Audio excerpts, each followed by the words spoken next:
पिछवाई नहीं करवाया, मैंने कभी अच्छी सोहबत में बिठाया नहीं, अब कल ना तुझे एक जगह घुमाने लेके जाकर तुम्हें टूर दूंगा। मैंने कहा पापा को शुक्र ये भी याद है, उसको पैदा किया, उसको ऊंचाई भी होता है। कहता ठीक है। मैंने कहा कल तो सुबह रात हुई, मामा बड़ी खुश, सब खुश, घर वाले, मैं मेरे जाने की खुशी सबको थी सिवाय मेरे, सबको खुशी थी। अब रात को कपड़े प्रेस हो रहे, सब कुछ हुआ। अब मम्मा क्या कर रही है, एक ना जगह में बिस्तर भी बांध रही है साथ में। मम्मा ये क्या करना है? पापा बोलते बेटा बस सर्दी ना हो, मेरे बच्चों को सर्दी ना लग जाए। अब मुझे तो नहीं पता था क्या कारनामा होने जा रहे हैं। अब यहाँ से निकले मुझे नहीं बताया। जैसे माशाल्लाह टाइम पीरियड गुजरा, हमारे गाँव से ना हमारा एक शहर था, अजीब शहर था, उसका टाइम पीरियड लगता 45 मिनट का टाइम पीरियड लगता था, उसके बाद जाके वो शहर आता था। अब उस शहर के अंदर ना एक मदरसा था। क्या था?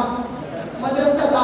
अब जैसे शहर पहुंचे तो पापा ने कहा कि यहाँ पे मेरा दोस्त है, उससे मुलाकात करनी। मैंने कहा पापा आज तक शहर तो आई नहीं, इससे मुलाकात इसलिए, इसकी दोस्ती कब से हुई? मुझे शक हुआ कि दाल में कुछ काला है, पर मुझे कंफर्म ये पता बाद में चला कि पूरी दाल निकाली। अब जैसे पहुंचा पापा ने मैंने कहा ठीक है पापा आप मुलाकात करके आ जाए। कहते तेरे बिना मुलाकात हो ही नहीं सकती। मैंने कहा इतनी इज्जत आज तो कुर्बान जब आज हो गया है ना, पापा के साथ चल बसा। चलते वहां पहुंचे के साथ जैसे बैठे तो मौलाना साहब ने कहा नाम पूछा। मैंने कहा पापा ने नहीं बताया। मैंने कहा पापा का तो आप दोस्त हो। कहता पापा ने नहीं बताया, आप बताओ। मैंने कहा सर फला ये वो करते पापा ने मेरे सामने एग्रीमेंट निकालने के बाद कहा इसको 2 साल पक्का ये रख लो, 2 साल तक हमें ये नहीं चाहिए।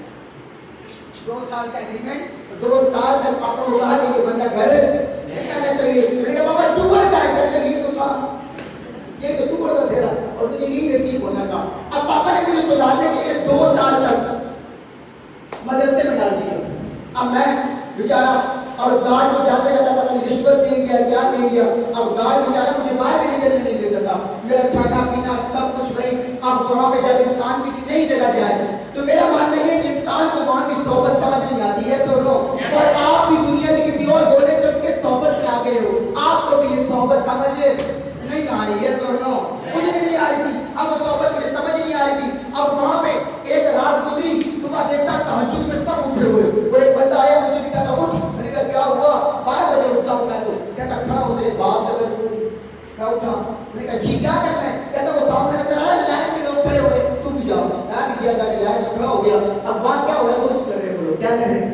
अब मैं भी इनसे इंतजार वजू करूंगा। अब माशाल्लाह सारे वजू कर रहे और मैं खड़ा कर सो रहा हूँ, मैं सो रहा हूँ खड़ा कर चक्कर आने कभी इधर करते अब जो बंदा 2 बजे उठता हूँ, 12 बजे उठता हूँ, सुबह टाइम से स्कूल कॉलेज की छुट्टियां करके बहाने करके जब फजूल काम करता हूँ तो वो बंदा ऐसी जगह पे जाए उस बंदे को समूह आएगा नहीं आएगा। अब ना तो वहां पर कोई दोस्त था, ना कोई जान पहचान, ना गली मोहल्ले का कोई भी जानता नहीं था। जो भी देखता था ऐसे देखते थे जैसे आप लोग हमें देखते हो, जैसे हाँ वो बिल्कुल हमें ऐसे देखते थे। अब उसके बाद मेरे टाइम पीरियड गुजरता गया। अब रोजाना टाइम टेबल करते कम से कम मैंने 10 दिन गुजार दिए और 10 दिन में मैंने कुछ भी नहीं पढ़ा। मैं 10 दिन आता बैठता चला जाता, टाइम पास हो जाता। मेरे उस्ताद ने मुझे बुलाया, कहता तेरे बाप को तुझे छोड़ के गया कुछ करने के लिए, वो तू नमाज का बच्चा पढ़ता ही नहीं है। मैंने कहा मुझे कोई पढ़ाता ही नहीं है। मैंने कहा मुझे कोई पढ़ाएगा तो पढ़ूंगा ना। कहता पढ़ाने के लिए तुझे खुद सीरियस होना पड़ेगा। उसने मुझे समझाया और गलती से ना मान आए तो दूर का रिश्तेदार बनी जाता है। ऐसे हमारे भी यहाँ दूर की रिश्तेदारियां बनी जाती है, दोस्तियां बिछड़ी हुई सालों की यहाँ मिल जाती है। ऐसा मुझे भी मिल गई। अब मेरे साथ बैठा मुझे समझा रहा है, कहता तुझे पागल हो गया, तो 10 दिन हो गए, 10 दिन में तुझे कुछ भी नहीं किया। कहता कुछ तो कर। मैंने कहा क्या करूं? कहता कम से कम कोई काम भेजा कर, कुछ ना कुछ तो कर। मैंने कहा क्या करूं? कहता यार काम कर, काम पढ़ ले तेरा बाप ने छोड़ दिया। फिर मुझे याद आई, कहता तू घर जाना चाहता है? मैंने कहा जाना तो चाहता हूँ। कहता फिर 2 साल का टाइम है, पढ़ ले फिर जाएगा, नहीं तो यही सारी जिंदगी यही सड़ जाएगा। कहता मेरे पापा भी मुझे घर से निकाल के यहाँ छोड़ गया था। कहता 4 साल हो गए मैंने पढ़ा नहीं, कहीं तक यही घूम रहा हूँ। मैंने कहा मेरे भी 4 साल प्लेटफॉर्म में। कहता नहीं अगर तू पढ़ेगा 2 साल में निकल जाएगा। मैंने कहा ठीक है डन हो गया। मैंने कल से मैं तैयारी करूंगा। स्टार्ट हुआ कल से पढ़ना स्टार्ट हुआ, पढ़ते टाइम लगा। कम से कम मैंने वहां पर 2 साल दिए। कितने साल? 2 साल। अब 2 साल जैसे मेरे कंप्लीट हुए, मैंने 0 से स्टार्ट किया था। नाज़रा पहले गांव में थोड़ा बहुत पढ़ लेता था, उसके बाद नाज़रा कंप्लीट किया। करने के बाद अल्हम्दुलिल्लाह मैंने वहां पर जब मेरे 2 साल कंप्लीट हुए, 2 साल के टाइम पीरियड के अंदर मैंने डायरेक्ट से फिर से स्टार्ट किया था। अल्हम्दुलिल्लाह मैंने 2 साल के टाइम पीरियड के अंदर उस मदरसे में रह के, उसी सोहबत में रह के अल्हम्दुलिल्लाह मैंने कुरान पाक को मुकम्मल हिफ्ज़ कर लिया था।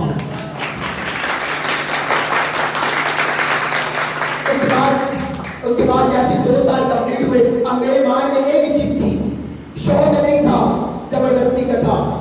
2 साल कंप्लीट हुए। अब उस्ताद जी ने बुलाया कि उस्ताद जी ने कहा कि बेटा हिफ्ज के बाद गिरदान होता है। यस और नो? कहता आपको पता, मुझे तो पता गिरदान होता है। कहता गिरदान करना है। मैंने कहा 2 साल कंप्लीट हो छुट्टी चाहिए। अब 2 साल छुट्टी, घर पहुंच गया वापसी। अब 2-4 दिन तो आपको पता है जब बंदा कहीं नई सोबत से आता है 2-4 दिन तो किसी को बंदा ही नहीं समझता।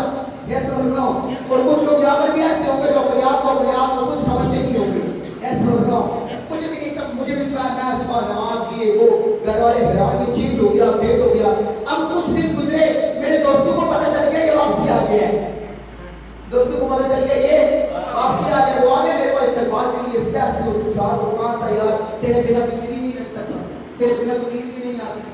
हाँ अब क्या होगा? वो मुझे लेके घर से निकल गया अपने साथ। फिर मेरी जोर नमाज भी गई, असर भी गई, मगरिब भी गई, टेंशन कोई परेशानी नहीं।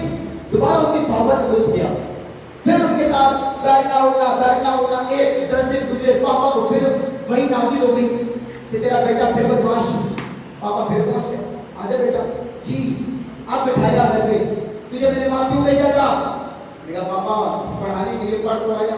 कहता मैंने कहा था वहां से सुधर के आएगा, तो फिर उनके कम की सोबत बैठ गया। मैंने कहा दो तो मेरे बचपन के दोस्तों को क्या, कहते माँ बाप को छोड़ दे। मैंने कहा मुश्किल है, लेकिन इनको नहीं छोड़ सकता। ऐसे होगा। और कुछ हम भी कुछ ऐसे लोग होते जो माँ बाप को कहते माँ बाप कहते उसके साथ नहीं बैठना, कहते पापा उसके बिना तो मेरा गुजारा ही नहीं होता। ऐसे होगा। मैं भी ऐसे करता था, करते करते टाइम गुजरता गया। माँ बाप ने समझाया, बहुत सुधारा, नहीं सुधरा। उसके बाद करते करते पापा ने एक दिन बिठाया, तो कम से कम उस वक्त मेरी एज काफी हद तक जा 14 से 15 साल कंप्लीट में पहुंचने वाला था। 15 साल होगी शायद। तो उसको बिठाया, पापा ने बिठाने के पापा ने समझाया, कहते क्या करना चाहता है? मैंने कहा जब आप बचपन में छोटे होते थे मुझे एक आदत थी, आपको भी होगी। मेरे एक दोस्त था, उसके बाद मेरे पैसे होते थे। वो जब भी उसको वॉलेट बोलता था ना, उसके वॉलेट में पैसे नजर आते थे और हम ऐसे करते थे, पानी आप करके चेक करते थे इसके बाद है या नहीं है। यस और नो? आप भी करते होंगे। यस और नो? तो माँ बाप को, मेरे पापा को मैंने कहा पापा कुछ नहीं करना, पैसे कमाने। क्या करना है? कहते पैसे कमाने के लिए तुझे काम करना पड़ेगा और तेरी किसी शक्ल को कोई काम पर रखेगा। जैसे हरकतें करता मैं तुझे घर नहीं रखना चाहता और तुझे काम पर कौन रखेगा? अब पापा के अल्फाज थे। मैंने कहा आपको बेटे का यकीन नहीं है? कहता बिल्कुल नहीं। बड़े पापा से कहता बिल्कुल भी नहीं है। मैंने कहा ठीक है डन हो जाएगी। पापा ने बिठाया, समझाया बहुत, मामा ये दिन समझाया। मैंने कहा ठीक है डन है, कल कहाँ चला जाऊंगा एक जगह इंटरव्यू के लिए। मुझे ओके किया, करने के बाद मैं गया। अब पापा ने कहा ठेकेदारी का काम है, ठेकेदार भी जो काम करते थे रबी उनके साथ चला जाने का चेक तो कर गया। मैंने कहा ठीक है मैं जाऊंगा। मैं पहले दिन गया, उनकी एक मशीन खराब कर दी। उन्होंने कहा कल से नहीं आना। उन्होंने कहा ठीक है बेटा, तेरी हमें जरूरत है नहीं। कहता तो फायदा तो नहीं देगा, मैं इतना यकीन है नुकसान तो भर के देगा। तो मैंने कहा ठीक है। पापा घर आए, पापा को पता चल गया, पापा का दोस्त था। पापा ने फिर शाम को पकड़ लिया, तू क्या करके आया? पर माँ बाप पता इज्जत तब करते जब गलती से हम खाना खाने बैठ जाते हैं। या सुनो, अब मेरे पापा पूरा दिन कुछ भी नहीं बोलते थे, पूरा दिन काम पे होते थे। अब शाम में सारी रिपोर्टें मिलती थी और मेरी मम्मा माशाल्लाह पापा को तफसील से बता के शाम में बैठे होते थे, जी आज इसने ये किया, आज ये किया, आज ये किया। पापा फिर तो जो भी टेबल में पड़ा होता था रख के मारते थे, कहते इसके अलावा कोई और है नहीं है। टेबल में धोता था। फिर पापा से इजाजत लेनी पड़ती थी, पापा खाना खा ले? कहते खा ले, मर ले, खा ले। टमाटर वही खा ले। अब मैं क्या करता था, मेरे जो घर में बड़ा भाई था, अब वो काम में जाता था, वो सुबह उठता, उसका बाप के बच्चे को सुबह खाना भी मिलता है, नाश्ता भी मिलता है, उसको पैसा भी मिलता है, सब कुछ मिलता है, इसलिए तो मैं कोई पूछता ही नहीं था। मैंने कहा अब क्या होगा? अब रोजाना देखते मैं परेशान हैरान हो गया। एक दिन मम्मा फिर आई, कहती खुदा का वास्ता तुझे सुधर जा, तू काम कर ले। मैंने कहा क्या काम करूं? मैंने कहा काम करता ही नहीं, क्या काम करूं? तो पापा ने कहा काम करने के लिए इसको इनासी चाहिए होगा और उसकी शक्ल तो है नहीं जो नादरा वाले इसको इनासी बना दो। मैंने कहा वो कैसे कर, तेरी एज ही नहीं। मैंने कहा ठीक है कोई बात नहीं, वक्त आएगा, वक्त का इंतजार था।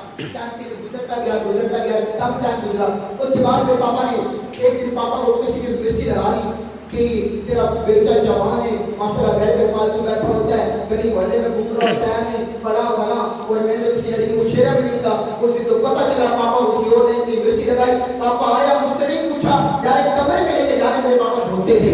उस दिन फिर पकड़ लिया, फिर धोया। मैंने कहा आज क्या हुआ? कहता आज तेरे दोस्तों ने तेरी कंप्लेंट की। मैंने कहा उन दोस्तों ने? मैं उनके पास लेके पहुंच गया। मैंने कहा उनको कुछ नहीं कहा। कहता नहीं, उसके भी दोस्त थे, उन्होंने बताया। तो पापा ने मुझे उसकी किसी के कहने पे मुझे धोया। धोने के बाद फिर बिठाया, मैं जाके रूम में बैठ गया, रो रहा हूँ। अब 1 घंटा गुजरा, मेरी माँ को तरस आया। हाँ ऐसे रो। अब माँ बाप मार खिलवाने में